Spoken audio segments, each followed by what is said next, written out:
Hello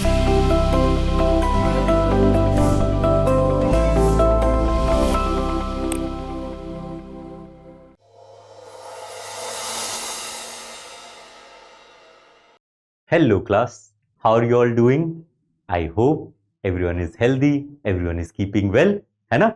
So in the last class we have already seen the different aspects of the exam pattern, उसके weightage, different जो subjects हैं उससे related किससे ज़्यादातर questions आ रहे हैं, कहाँ से थोड़े से कम आ रहे हैं, है ना? तो ये सब बेसिक चीज़ें हम लोग देख चुके हैं एग्जाम के बारे में।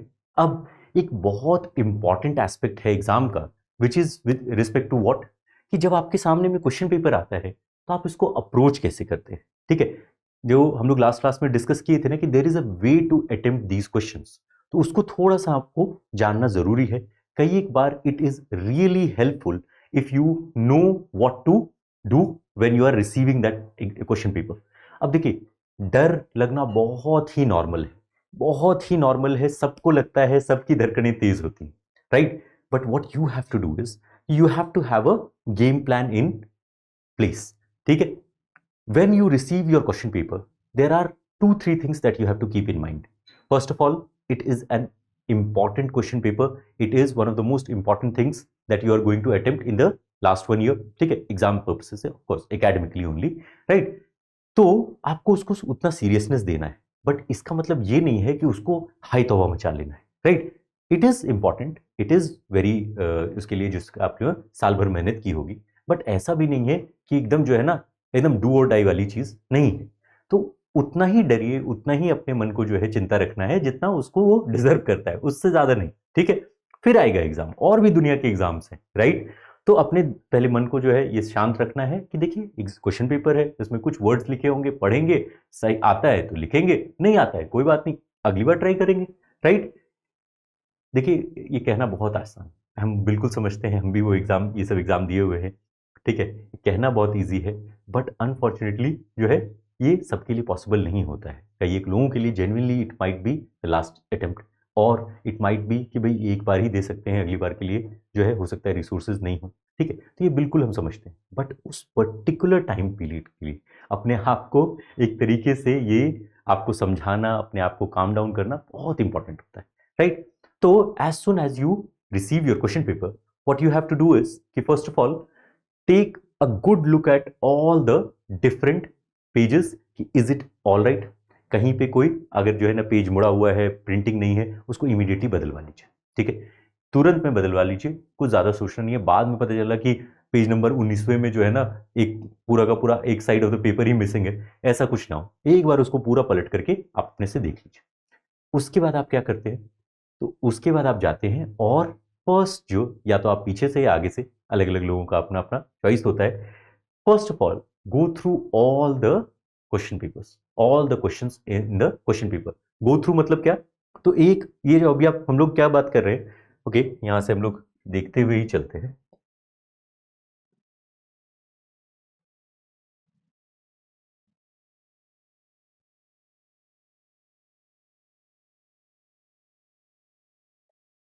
यहां पे देर आर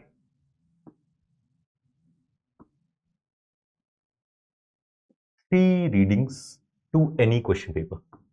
ये ध्यान रखिएगा, ऑफ कोर्स सबका अपना अपना तरीका होता है, but this works for most people, तो आई एम होपिंग कि it will work for you.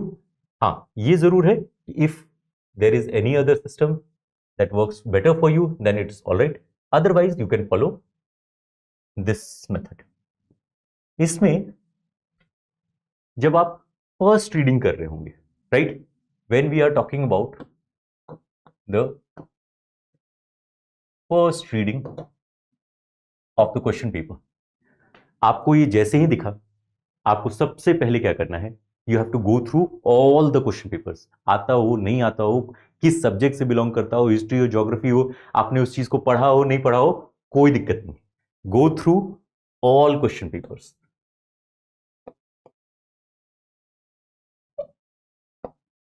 All questions, and उसके बाद आप क्या करते हैं, उसके बाद you have to only attempt those whom with whom और which you are 100% which you are 100% certain about, कि उसमें हर क्वेश्चन पेपर में ना आपको हो सकता है 5 हो सकता है 10 हो, कोई दिक्कत नहीं है ना, आपको बिल्कुल जो है ना सिर्फ 2 क्वेश्चन एकदम 100% सर्टन हो, आप 2 को करिए, राइट। बट इस क्रम में you will at least be familiar with all the questions in the question paper, you will at least be familiar with, क्योंकि कहाँ कहाँ पे जो है ऐसे क्वेश्चंस हैं जो थोड़े से आपके पढ़े हुए सेक्शंस में से हैं, कौन कौन से ऐसे हैं जो ठीक है थोड़ा सा नहीं पढ़े हैं या कम पढ़े हैं या थोड़ा कम आइडिया है, राइट। इसमें जनरली जो है आपको ज्यादा टाइम नहीं लगता है ना। अगर लग भी जाए, मान लीजिए आपका पहला बार है, राइट, तो अगर लग भी जाए कोई दिक्कत नहीं, बट कितना, नॉट मोर देन 40-45 मिनट्स, ठीक है, नॉट मोर देन 40-45 मिनट्स। इससे ज्यादा अगर आप इसमें चला गया है ना, बिकॉज इसमें क्या है कि आप बस गो थ्रू हो रहे हैं सारे क्वेश्चन से, और इससे आपको एक बहुत इंपॉर्टेंट चीज होती है, कई एक बार होता क्या है ना कि हम लोग क्वेश्चन अटेम्प्ट कर रहे हैं और उसी बीच में क्या हुआ कि आप किसी एक क्वेश्चन पे स्टक हो गए, राइट, और उसके बाद आपका लास्ट का हो पता चला 5 क्वेश्चन छूट गया। अब इट्स सच अ मतलब क्वर्क ऑफ फेट कि ये वही 5 क्वेश्चन होंगे जो एक्चुअली में आपको आता होगा, ठीक है, क्यों, तो इस तरीके का चीज ना हो, आपको एग्जैक्टली पता हो कि अच्छा पॉलिटी का वहां पे, हिस्ट्री का वहां पे, आर्ट एंड कल्चर से यहाँ पे है, साइंस के है ना, बायोटेक से यहाँ पे, आईटी से वहां पे, इस तरह के डिविजन्स रहते हैं हर क्वेश्चन पेपर में, है ना। तो आपको at least you will be quite like 100% confident, क्योंकि ठीक है वो 5 क्वेश्चन जो है हम ज्यादा अच्छे से पढ़ के आए हैं, हम उसको अटेम्प्ट करते हैं, राइट। तो ये आपका एक बहुत इंपॉर्टेंट चीज है, तो गो through all the questions and only attempt. इसको हम लोग यहां कर,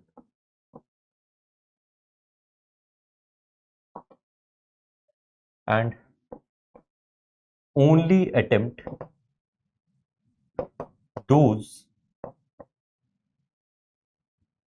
और ओनली अटेम्प्ट 100% सर्टेन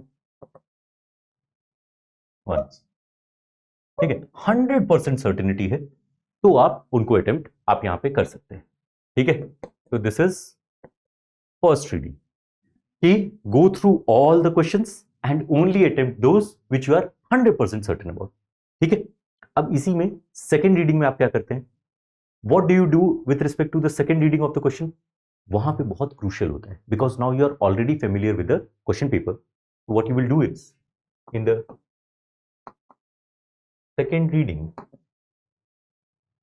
आप क्या कर रहे हैं यहां पे, तो you are basically trying to attempt उन क्वेश्चंस में जहां पे आपको, जब आप पहली बार में क्वेश्चन पेपर पढ़ रहे थे ना, और आप एलिमिनेट करते जा रहे हैं, हाँ ठीक है, कि अच्छा ये तो बिल्कुल नहीं होगा, ये तो नहीं होगा, है ना, आप क्वेश्चंस पढ़ रहे हैं, तो उसी टाइम पीरियड में आपको क्या देखने के लिए मिल रहा है कि ऐसे कितने सारे क्वेश्चंस होंगे जिसका आप 2 ऑप्शंस एलिमिनेट कर पाएंगे और 2 में आप फंसे होंगे, राइट। तो इस तरह के अटेम्प्ट और try to attempt,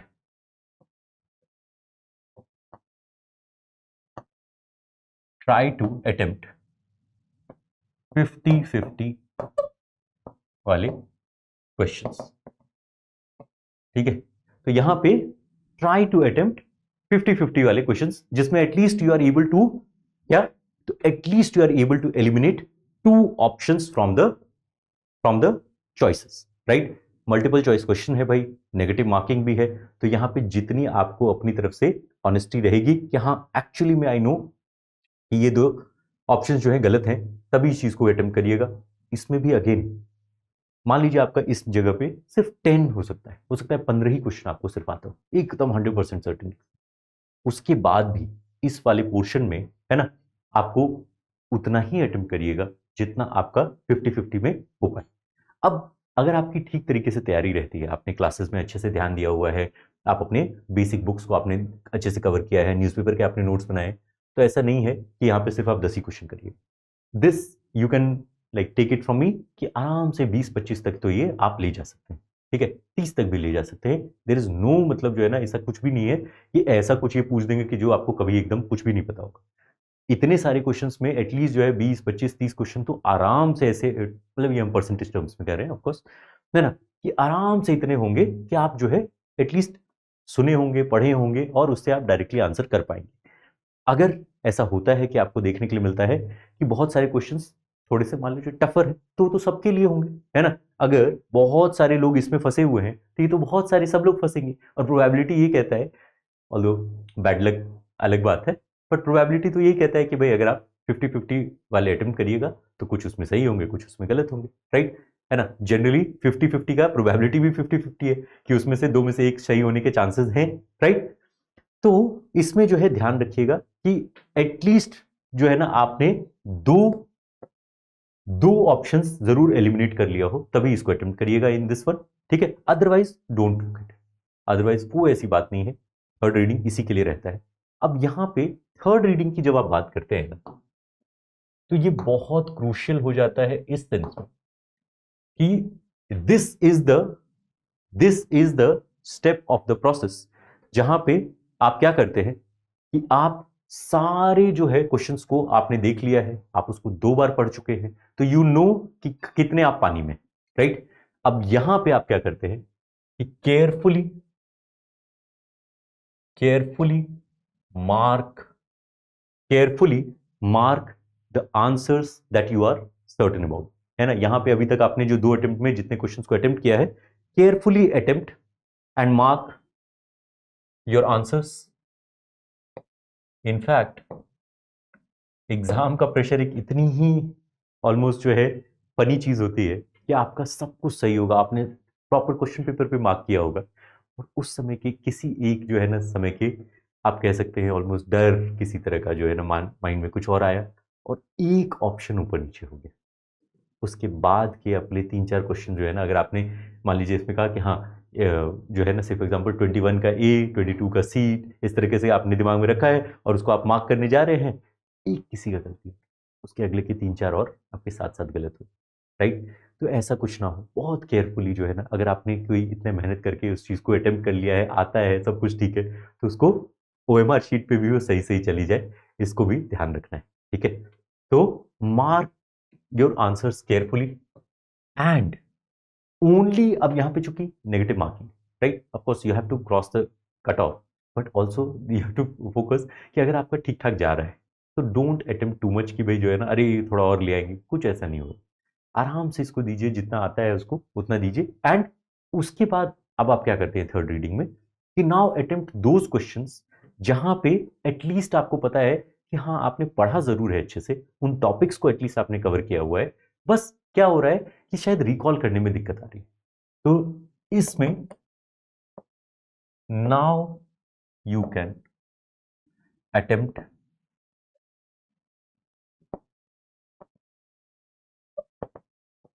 those topics, questions from those topics which you have studied well. अब ये बहुत नॉर्मल है कि आपने बहुत अच्छे से पढ़ाई की है, उसके बाद भी कई एक बार उस समय आपको चीजें रिकॉल नहीं हो पाती, ठीक है। It's a very normal thing, ये सबके साथ होता है, बट यस आप जितनी बार रिवाइज करते हैं ना उतना ये कम होता है, ठीक है।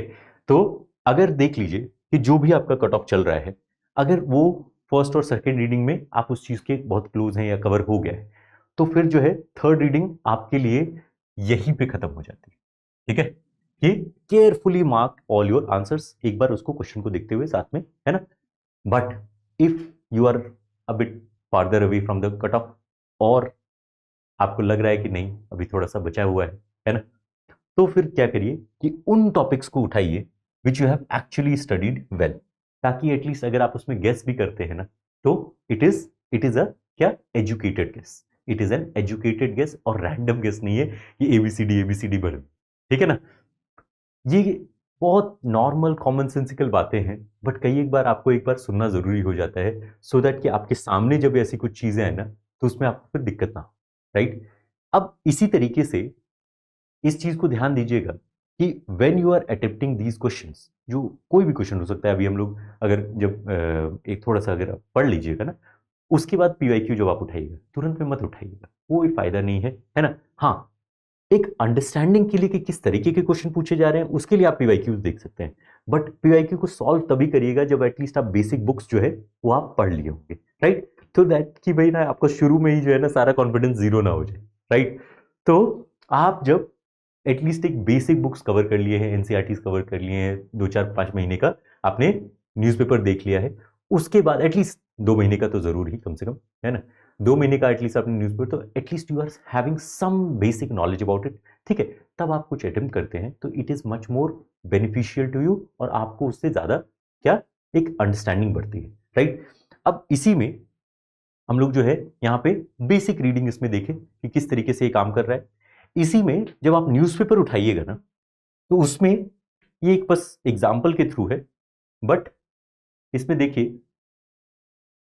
कि से फॉर एग्जाम्पल ये एक किसी रैंडम दिन का न्यूज़पेपर है ना, इसमें हम लोग क्या इससे आप न्यूज़पेपर को कवर करते हैं, ठीक है। तो यहां पे देखिए कि क्या है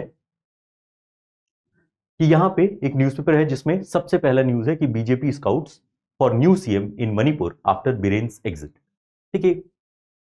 ये political news, political news is of course important, but जो आपका एग्जाम है ना उसके लिए political news is not that beneficial, right. तो डे टू डे के political news is not that important until unless there is some unique constitutional thing about it। कुछ उसमें से आपको इकोनॉमी के कुछ अगर पॉइंट्स मिल रहे हैं तो उतना एक लाइन ले लीजिए, बट जनरली स्पीकिंग आपके लिए ये इंपॉर्टेंट नहीं होगा कि भाई बीजेपी किसको जो है नया सीएम बनाने का सोच रही है इन मणिपुर, ठीक है। हाँ, आपके लिए मणिपुर का लोकेशन जरूर पता होना चाहिए, उसके नेबर्स पता होने चाहिए, अगर वो किसी के साथ इंटरनेशनल बाउंड्री शेयर करता है तो उस स्टेट का इंटरनेशनल बाउंड्री आपके लिए जरूर इंपॉर्टेंट है, बट ये नहीं कि भाई जो है ना कौन वहां पे सीएम बनेगा नहीं बनेगा, उससे ज्यादा आपको मतलब नहीं रहेगा, ठीक है। अब उसी तरीके से जब आप यहां पे उसका नेक्स्ट में देखते हैं तो Trump proposes tariffs on steel aluminium imports, ठीक है।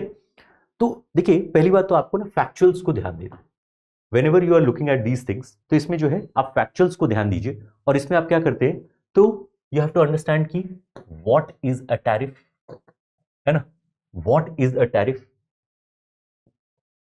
क्यों लगाया जाता है, why is it imposed by any country। तो tariffs are basically trade restrictions. Now आप ज्यादातर आप ये देखते होंगे, ज्यादातर अभी हम लोग जब आप पढ़ते हैं तो we are living through the age of globalisation. Globalisation जो है उसमें फ्री ट्रेड का बहुत इंपॉर्टेंस है, राइट, उससे हमें बहुत बेनिफिट भी हुआ है एज अ कंट्री और as a species as a whole. बहुत बड़ा like crores and crores, millions and millions of people have been lifted out of poverty, ठीक है, due to these policies. But it is also a case कि इसके कुछ negative effects भी होते हैं, specially on the developing countries, ठीक है। अब यहाँ तो ट्रम्प भाई तो जो है सबसे अमीर देश के प्रेसिडेंट में से हैं, राइट, बट जो इंडिया और चाइना और इस तरह के जो डेवलपिंग कंट्रीज हैं उन्होंने भी बार बार जो है इस चीज को कहा है कि नहीं भाई कुछ ट्रेड रिस्ट्रिक्शंस आर इंपॉर्टेंट, ठीक है। जैसे हम अपने फार्मर्स को एमएसपी देते हैं तो इसके ऊपर डब्ल्यूटीओ में बार बार जो है बोलता रहता है कि नहीं इसको ऐसा मत करिए मत दीजिए, ठीक है। तो अब आपको समझना है कि what are tariffs, what are these trade restrictions, why is it imposed, क्या ऐसे जो आर्ग्यूमेंट्स हैं जो कंट्रीज देते हैं फॉर दीज टैरिफ्स, ठीक है, क्या इज इट हेल्पफुल, उसका एक कॉस्ट बेनिफिट जो है एनालिसिस आपके दिमाग में होना चाहिए कि जो these are the pros these are the cons, एक बेसिक आइडिया आपको जरूर होना चाहिए इस तरह की चीजों का। एंड इसका जब आप नोट्स बनाइए तो इन योर ओन वर्ड्स, है ना, इन योर ओन वर्ड्स, ठीक है, इन योर ओन वर्ड्स,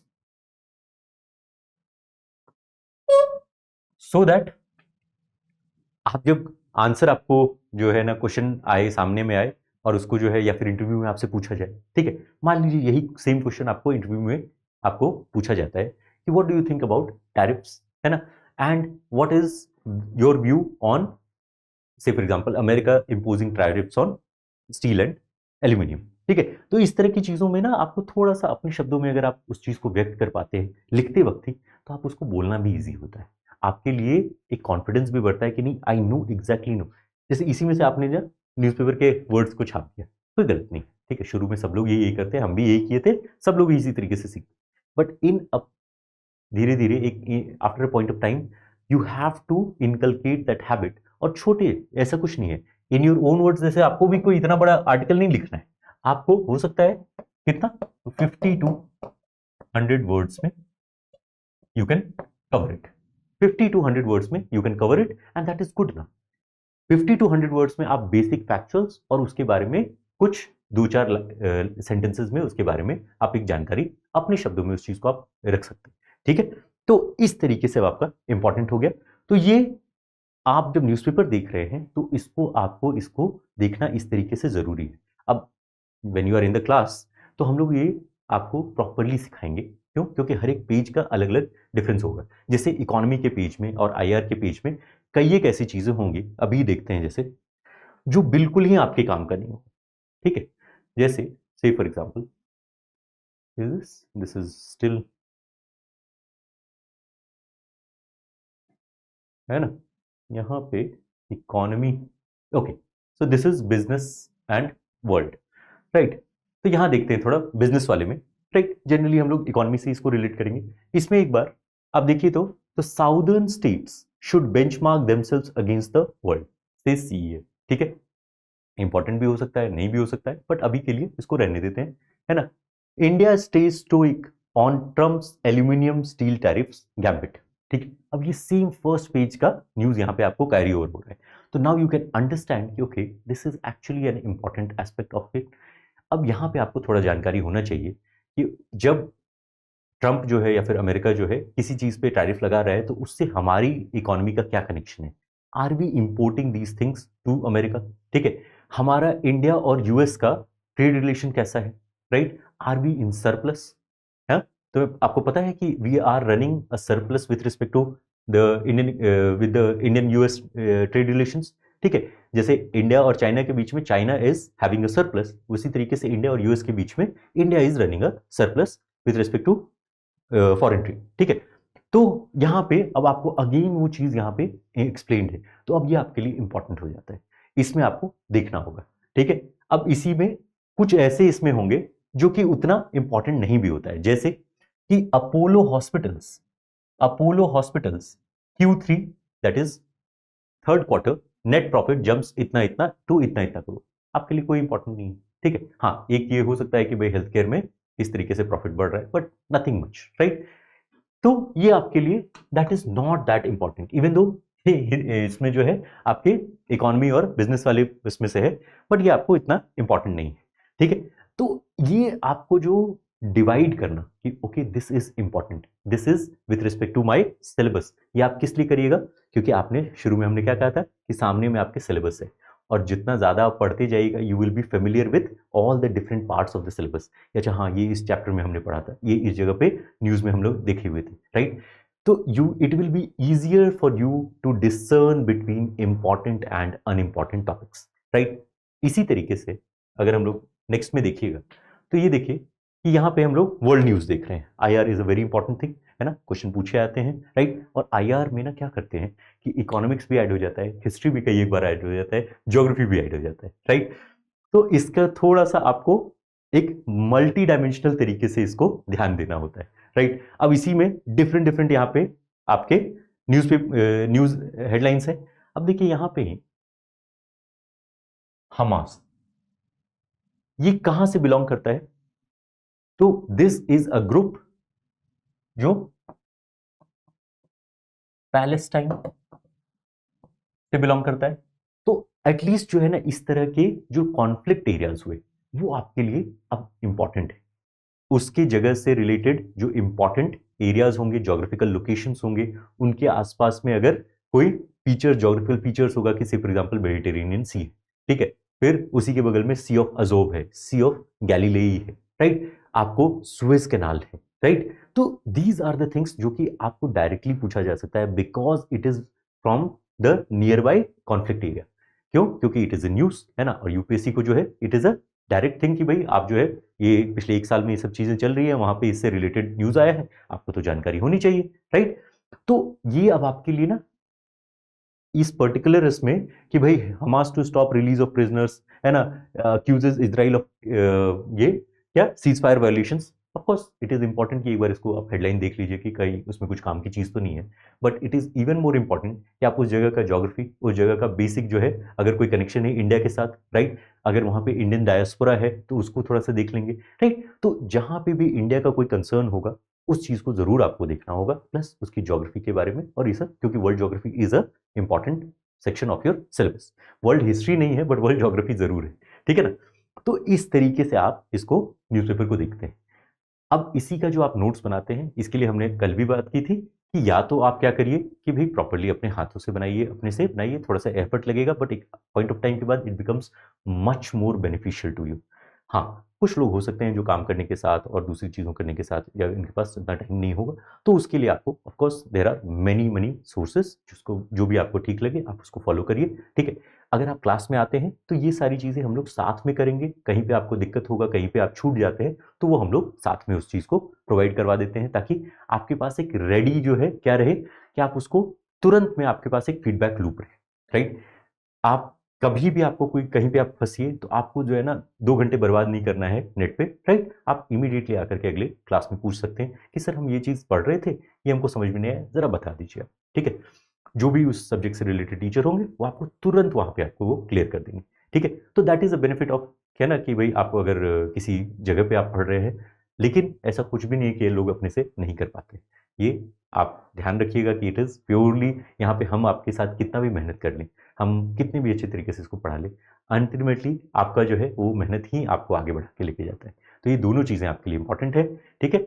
तो ये थोड़ा-सा हम लोग चाहते थे कि आपको एटलीस्ट जो है ना क्वेश्चन पेपर और न्यूज़पेपर रीडिंग का एक बेसिक इंट्रोडक्शन हो। अब ऑफ कोर्स ये हम चाहेंगे ये कि पूरा का पूरा न्यूज़पेपर आपके साथ है ना, बट वो 1 डेढ़ 2 घंटे का कम से कम हो जाता है ना, एट द बेयर मिनिमम कि आपको नोट्स कैसे आप इसमें बना रहे हैं, कैसे इसमें से आप जो है ना किस तरीके से फैक्चुअल डिटेल्स आप निकालते हैं, उसके बारे में थोड़ा-सा आप रिसर्च करते हैं। बट ये डेढ़ से 2 घंटे का चीज़ है, तो या तो आप ये क्लास में ही कर सकते हैं या फिर साथ में बैठ के कर सकते हैं, राइट। तो ओके, आई एम होपिंग कि ये थोड़ा-सा आपको कुछ एक अंडरस्टैंडिंग दिया होगा, क्योंकि क्वेश्चन पेपर को कैसे हैंडल करना है और न्यूज़पेपर को कैसे हैंडल करना है।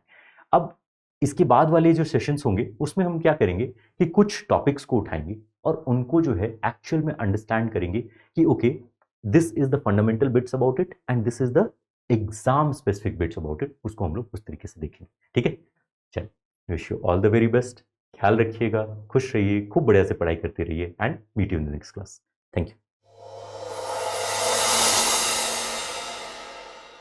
For more informative content, like, share and subscribe, and do not forget to press the bell icon to get the notifications.